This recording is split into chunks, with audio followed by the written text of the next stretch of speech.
With a loud pop, the demon burst into nothingness surrounded by flames. Triumphantly, Beatrice turned to Penelope. "You see, you were just overreacting," she bragged. The motion was sort of defeated when a vial flew inches from her ear. Turning, she saw a second demon finish vaporizing. "Right. Overreacting." Penelope sighed. "How was I to know he had backup?" Beatrice pouted. "Honey, you weren't, but you should have at least suspected it." "At least we didn't need the power of 3, Beatrice began. "This time," Penelope said. Her cell suddenly blared into life. Diving into her purse, she answered it, Penelope Halliwell, as she and Beatrice orbed back to the manor. Beatrice didn't need to wait around long to be told off. Even before her feet had hit the landing, Piper was beginning the lecture. "Lecture," Beatrice blurted out, leaving Piper mid-rant as she continued down the stairs. "Yeah, well, come back tonight. I've got to finish scolding you." Piper shook her head. Being the oldest had its disadvantages. Beatrice wasn't even concentrating. To be honest, her mind kept wandering back to the recent events. During the last couple of months, every time she had got into any trouble, the sisters had needed to use the power of 3 to save her, stop the demon, or a combination of both. She sighed.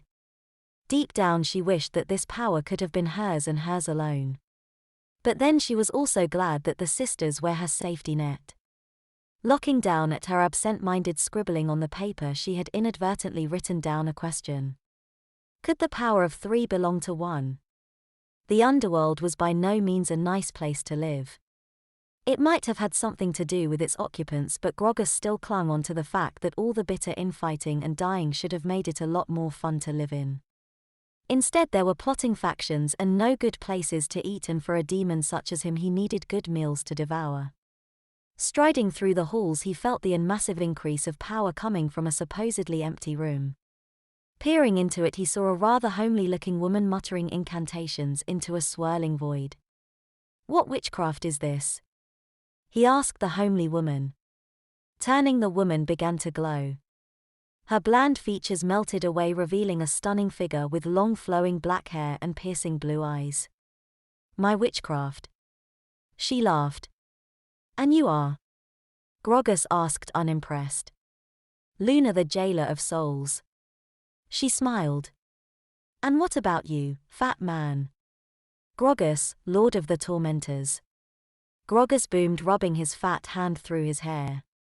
His sandy complexion contrasted sharply with his stylish black suit. "Tormentors?" Luna asked, striding over to Grogus. She stared deep into his eyes, and Grogus felt her absorbing all the information in his skull. Within seconds, the fat demon fell to the floor, vanquished. "Well, when you don't have a soul, I'll just take your powers," Luna said, licking her bright red lips. "And now let's see where my prison break is heading now." Beatrice mooched back upstairs to the attic. The sisters had chewed her out good and proper. At least it was only them in the manor just now. The rest of the extended Halliwell family was away visiting the sisters' dad on Phoebe's recommendation. Perhaps she had sensed something. Beatrice wondered.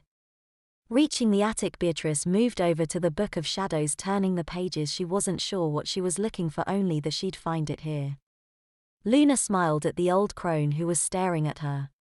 The look of disbelief on the old hag's face was enough to convince Luna that she may even keel over and die on the spot.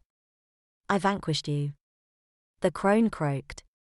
"Not well enough, apparently," Luna boasted. Reaching out, her hand shot out from within the mirror, dragging the old crone closer.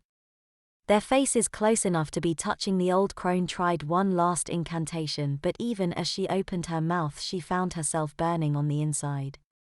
Falling backwards, she tried to release the imprisoned demon's hands from hers, but as she fell backwards, she pulled the demon from the mirror and into the real world.